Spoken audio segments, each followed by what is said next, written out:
Assalamualaikum warahmatullahi wabarakatuh. Perkenalkan, saya Erlian Gersainin Ramadhani dari Prodi Biologi PPG dalam jabatan tahap 2 tahun 2020 Universitas Muhammadiyah Jember. Dan ini adalah kartu pengenal saya, kartu tanda ujian.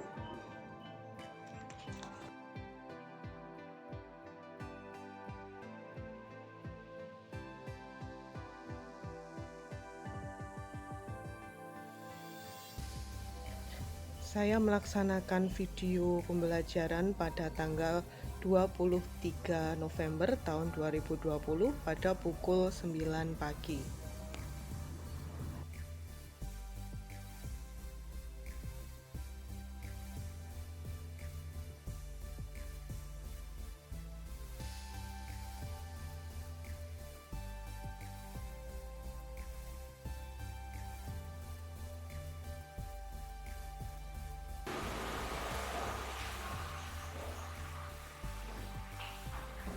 Assalamualaikum warahmatullahi wabarakatuh.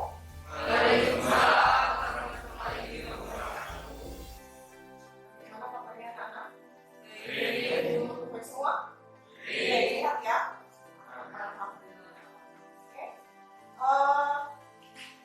Sebelum kita mulai pembelajaran pada pagi hari ini, kita berdoa dulu. Salah satu.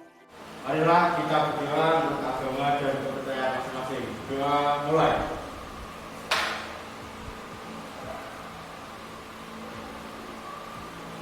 Doa saya. Oke, saya absen dulu. Untuk hari ini Senin 23 November 2020, yang masuk genap apa ganjil ini ya? Genap ya. Oke. Alam Zulfika, Alfika, Bayu Muti, ada suratnya enggak? Tidak ada. Berarti apa ya? Bayu kok sering nggak masuk itu kenapa ya? Tidak tahu. Itu juga nggak ada keterangan apa-apa ya? Oke. Lanjut, dia ahli Pramesti.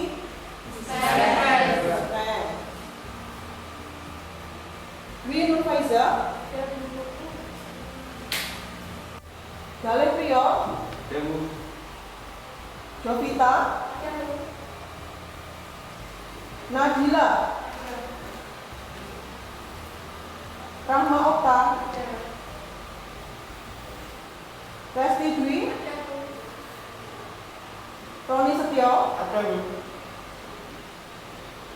Saifullah, Setia, Ulfa, terakhir Yanosan.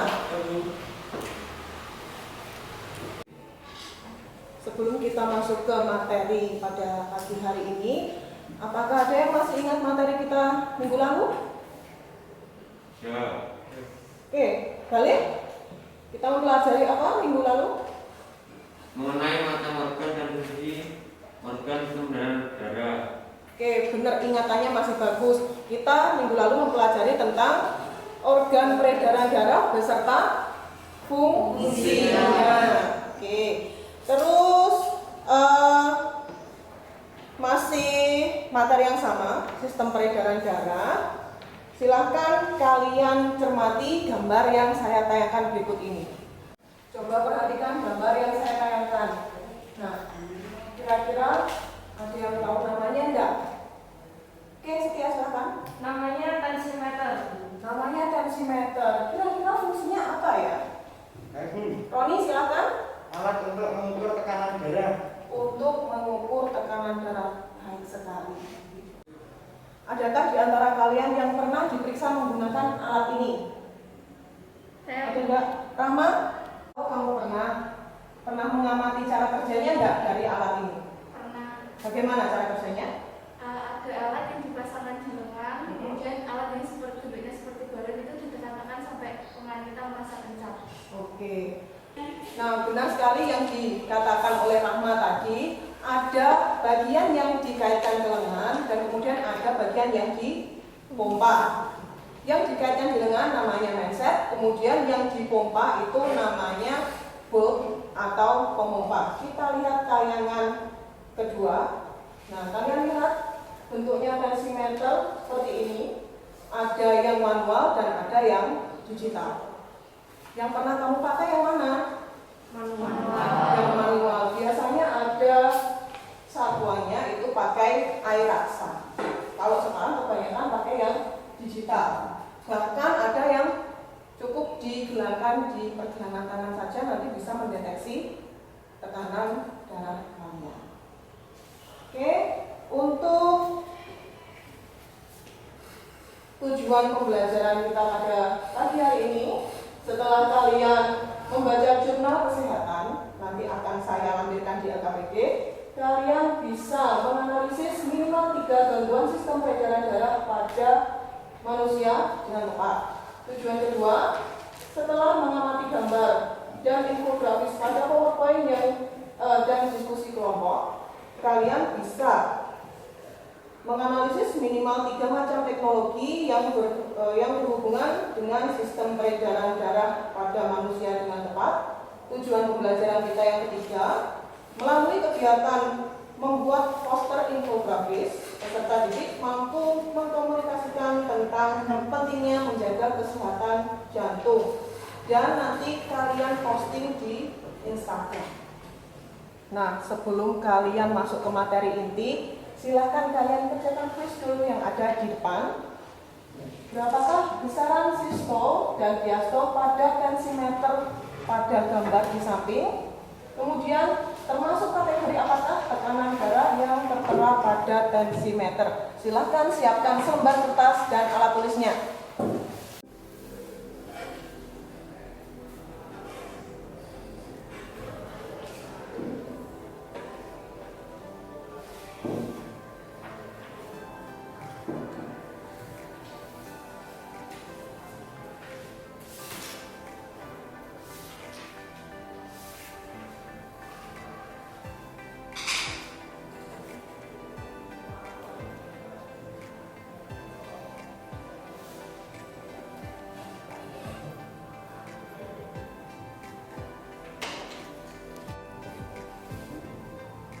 Pertanyaan selanjutnya.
Waktu habis silahkan dikumpulkan.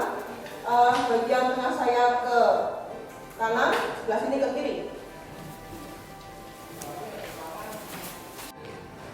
Sepintas saya lihat hasil pretestnya sudah banyak yang benar. Tadi untuk sistolnya 126 dan diastolnya 81. Oke. Kategorinya masuk hipertensi, normal atau hipotensi?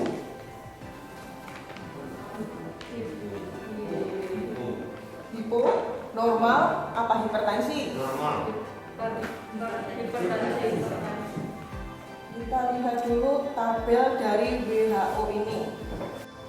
Kita lihat dulu tabel dari WHO berikut ini. Tadi sistolnya 126, diastolnya 81. Masuk yang mana? Tekanan darah normal. Tekanan darahnya normal. Oke, belum masuk ke hipertensi. Hipertensi di situ berapa besarannya? 140. 140 sampai 160 itu masuk ke hipertensi. ringan, tapi juga harus memperhatikan diastolnya. Besaran diastolnya di situ 90 sampai 100. Biasanya untuk kegiatan inti kita pada hari ini kita menggunakan model pembelajaran discovery learning. Nanti kalian akan saya beri lembar kerja peserta didik. Kalian kerjakan bersama kelompok. Silakan nanti dibentuk kelompoknya 2 atau 3 orang saja satu kelompok. Kemudian di sini nanti ada jurnal ilmiah kesehatan seperti ini. Kalian analisis penyakit atau gangguan yang terjadi pada sistem peredaran darah bersama kelompok kalian. Siap semuanya? Siap. Oke. Ada pertanyaan? Tidak? Oke. Nanti kalau ada yang mau ditanyakan, silahkan ditanyakan, nggak usah malu-malu.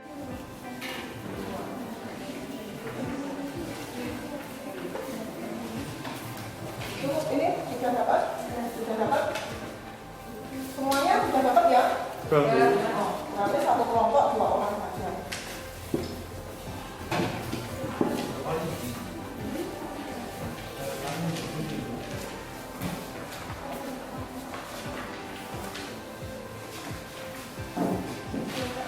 Coba baca artikelnya dulu.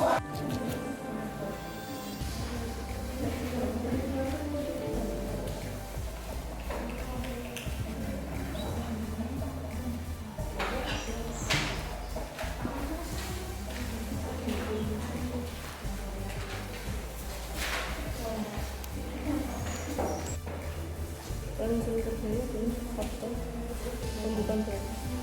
Faktor misalnya yang paling sering terjadi adalah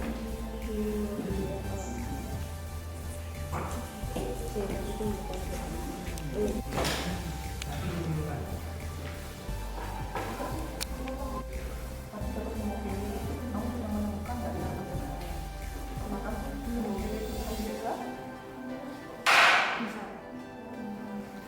Pakai apa?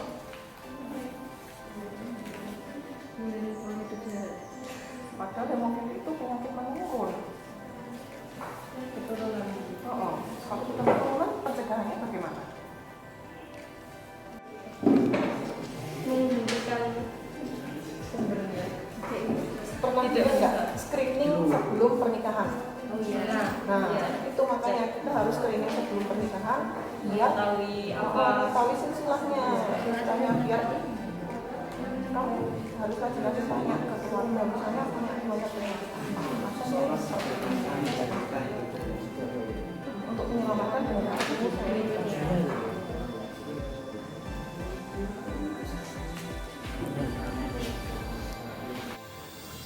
Oke, waktunya sudah habis. Sudah selesai semua pengerjaannya? Sudah. Oke, berarti sekarang waktunya presentasi. Mulai dari siapa dulu ya? Jantung koroner. Oke, yang jantung koroner dulu aja. Apakah tema dari jurnal ilmiah yang sudah kamu baca? Temanya yaitu analisis faktor resiko kejadian penyakit jantung koroner di RSUD Dr. Karyadi Semarang. Yang kedua, jabarkanlah tentang gangguan sistem peredaran jantung koroner pada jurnal. Meliputi yang pertama, A. Penyebab. Penyebab dari jantung koroner sendiri adalah penumpukan kolesterol. Gejala yang timbul: nyeri pada dada, sesak napas, rasa mudah lelah, keringat dingin, mual dan muntah. Untuk C. Pencegahan, yaitu pola makan harus teratur dan olahraga. D. Terapi dan atau cara pengobatan, yaitu dengan perawatan diri, dengan obat, prosedur medis dan bedah. Di kelompok 1 tadi sudah memaparkan tentang penyakit jantung koroner. Dari kelompok lain, apakah ada yang ditanyakan? Saya Bu. Oke, kelompoknya Setia. Untuk kelompok 1, apakah ada keterkaitan antara jantung koroner dengan penyakit lainnya? Mohon dijelaskan. Ya, ada. Penyakit jantung koroner berkaitan erat dengan hipertensi. Tekanan darah yang tinggi secara terus-menerus menyebabkan kerusakan sistem pembuluh darah arteri dengan perlahan. Arteri tersebut mengalami pengerasan yang disebabkan oleh endapan lemak pada dinding. sehingga memberikan volumen yang terdapat di dalam pembuluh darah yang akan membuat aliran darah menjadi terhalang. Jika pembuluh arteri koroner terkena, maka menyebabkan terjadinya penyakit jantung koroner. Selain itu, ada hubungan yang bermakna juga antara penyakit jantung koroner dengan diabetes. Diabetes yang tidak terkontrol dengan kadar glukosa yang tinggi di dalam darah cenderung menaikkan kadar kolesterol dan trigliserida. Peningkatan risiko diabetes disebabkan kelainan lipid. Mekanisme belum jelas, akan tetapi terjadi hiperlipidemi dan hipertrigliserid, pembentukan platelet yang abnormal, dan diabetes mellitus yang disertai obesitas dan hipertensi. Mungkin juga banyak faktor-faktor lain yang mempengaruhinya. Baik, terima kasih. Dari setiap tadi pertanyaannya sangat bagus dan pemaparan dari kelompok 1 juga sudah sangat bagus. Oke, semuanya sudah jelas? Sudah. Penyakit jantung koroner tadi berhubungan erat juga dengan hipertensi dan diabetes. Berarti ada hubungannya ya. Apakah ada yang bertanya lagi? Saya Bu. Oke, silakan Sofita. Bagaimanakah dengan usia dan jenis kelamin terhadap kejadian jantung koroner? Menurut ulasan pada artikel tidak ada hubungan yang bermakna antara jenis kelamin dengan kejadian PJK. Secara medis juga dapat menyerang siapa saja, baik laki-laki maupun perempuan. Penambahan usia akan meningkatkan risiko terjadinya PJK. Semakin tua umur, maka semakin besar kemungkinan timbulnya karat yang menempel di dinding dan menyebabkan mengganggu aliran air yang melewatinya.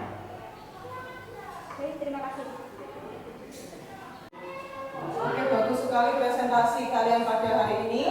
Selain penyakit yang saya cantumkan di LKPD dan yang sudah kalian analisis tadi, apakah ada penyakit lain yang dapat menyerang sistem peredaran darah? Ada. Oke, silakan. Contoh lainnya anemia, thalassemia, leukemia. Ada anemia, kemudian thalassemia dan Leukemia. leukemia. Bagus. Lanjut. Hipertensi dan basir, Bu. Ada lagi hipotensi dan basir. Nah, seperti yang teman kalian katakan tadi, selain penyakit-penyakit yang ada pada LKPD dan jurnal, ada lagi contohnya adalah anemia, thalassemia, hemofili, leukemia, hipertensi, dan koronariasis atau jantung koroner. Di sini kalian bisa melihat bagaimana bentuk dari sel darah normal dan penderita anemia. Gejala umum anemia yaitu pucat pada kelopak mata, kemudian mual, denyut jantung tidak beraturan, keletihan, mengalami sakit kepala, dan biasanya juga mengalami kerontokan rambut. Kemudian kita lanjutkan ke thalassemia. Untuk thalassemia ini ada 3 jenis, yaitu thalassemia mayor, thalassemia minor, dan thalassemia intermedia atau yang berada di pertengahan antara thalassemia mayor dan thalassemia minor.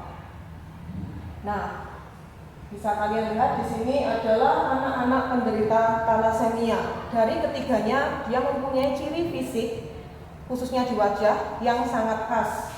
Coba kalian perhatikan jarak antara alis ini sangat dekat, kemudian cuping hidung itu pendek bahkan masuk sedikit masuk ke dalam, kemudian parit mulut ini sangat tipis, termasuk upper lips atau bibir bagian atas itu sangat tipis. Apakah thalassemia bisa disembuhkan? Nah, kita lihat tayangannya, ada infografis di situ. Untuk thalassemia mayor itu tidak bisa disembuhkan, bahkan harus transfusi darah selama hidupnya. Lanjut ke hemofilia. Hemofilia di sini ada hemofili A, hemofili B, dan hemofili C, tergantung dari penderita dia tidak punya faktor mana di tubuhnya. Untuk hemofilia A, di dalam tubuhnya dia tidak memiliki cukup faktor 8 untuk pembekuan darah. Sedangkan hemofilia B, dia tidak cukup memiliki faktor 9. Dan untuk hemofilia C, ini bentuknya ringan, kemudian diwariskan dan berbeda dari hemofilia A maupun hemofilia B. Untuk hemofilia C ini bisa terjadi atau bisa menjangkiti baik laki-laki maupun perempuan. Kita lihat di sini ada normal blood dan leukemia. Kalian bedakan sel darah putih manusia yang normal dengan sel darah putih manusia yang terjangkit leukemia. Ciri-ciri yang paling umum dari penderita leukemia itu adanya memar-memar di seluruh tubuh. Beda dengan memar kalau kita terjatuh, beberapa hari langsung hilang. Tapi untuk memar pada leukemia ini biasanya terjadinya di seluruh tubuh banyak, dan setelah hilang nanti timbul lagi, hilang dan timbul lagi. Ada beberapa teknologi untuk mengatasi kelainan pada sistem peredaran darah. Yang pertama, di sini ada operasi bypass. Teknik ini dilakukan dengan pembedahan untuk mengatasi penyumbatan arteri koroner. Kemudian ada juga terapi gen. Teknologi ini dilakukan dengan menumbuhkan pembuluh darah baru dengan menyuntikkan beberapa salinan gen langsung ke jantung. Untuk gen tersebut menyajikan FAGF atau vascular endothelial growth factor. Jadi nanti yang ditumbuhkan itu bagian endotelnya yang akan mendorong tumbuhnya pembuluh-pembuluh darah baru. Yang ketiga ada angioplasti. Nah, gambarnya seperti ini. Nanti di dalam pembuluh darah dimasukkan semacam kateter. Setelah masuk, kateter itu nanti mengembang seperti balon untuk mengatasi penyumbatan pada pembuluh darah. Untuk transplantasi jantung, ini suatu tindakan untuk mengganti jantung yang sakit dengan jantung yang sehat. Tapi butuh waktu yang sangat lama karena harus mencocokkan antara donor jantungnya dengan penerimanya. Kemudian sebelum didonorkan atau menjalani operasi, jantung disimpan di mesin seperti ini yang dinamakan heart care. Bu, Ya, apakah anemia itu sama dengan darah rendah? anemia itu tidak sama dengan darah rendah. Kalau anemia itu lebih ke kekurangan sel darah merah. Tapi untuk tekanan darah rendah itu karena jantung itu tidak bisa memompa darah ke organ-organ yang lain. Biasanya karena terlalu lama berdiri saat kamu upacara. Nah, biasanya cewek-cewek ini gampang pingsan karena terlalu lama berdiri sehingga cairan itu menumpuk di bagian bawah tubuh. Jantung tidak bisa memompa ke organ-organ yang lain seperti otak, kemudian ginjal dan lain sebagainya. Yang kamu rasakan sebelum pingsan itu apa biasanya? Pusing, pandangannya kabur, keluar keringat dingin, pendengaran berkurang. Nah, biasanya seperti itu. Gejalanya hampir sama, bahkan mirip dengan anemia. Anemia kamu biasanya juga merasakan pusing, lemas. Benar nggak? Oke. Selanjutnya kita tarik kesimpulan dari pembelajaran pada hari ini. Ada yang bisa menyimpulkan? Silakan. Kesimpulan kegiatan kita pada hari ini adalah gangguan pada sistem peredaran darah bisa menyerang pembuluh darah, jantung maupun sel darah itu sendiri. Gangguan pada peredaran darah meliputi anemia, hipertensi, leukemia, thalassemia, jantung koroner dan wasit. Beberapa gangguan tersebut bisa diatasi dengan teknologi operasi bypass jantung.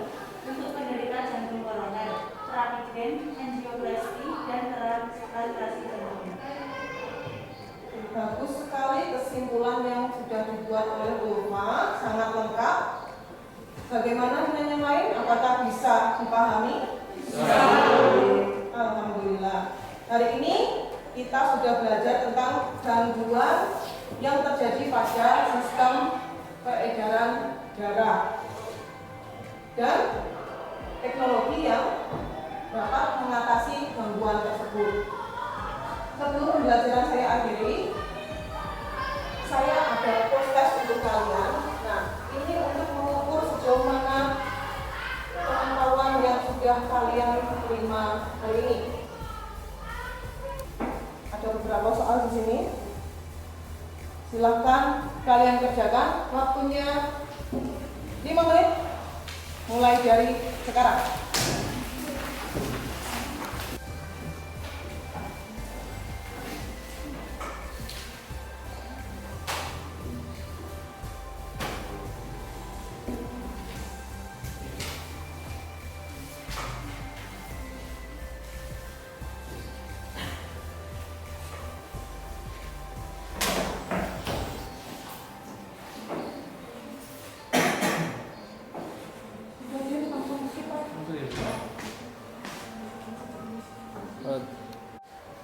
Waktu selesai, silahkan dikumpulkan seperti tadi. Yang sebelah kanan saya silahkan disalurkan ke kanan, sebelah kiri silahkan disalurkan ke kiri.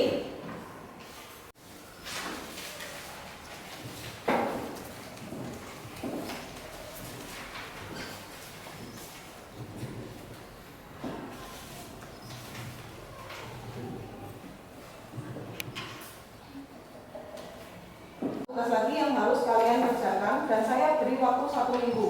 Seperti tujuan pembelajaran kita tadi, kalian membuat poster infografis tentang pentingnya menjaga kesehatan jantung dan diupload di Instagram. Saya beri waktu 1 minggu untuk mengerjakan. Jangan lupa tag saya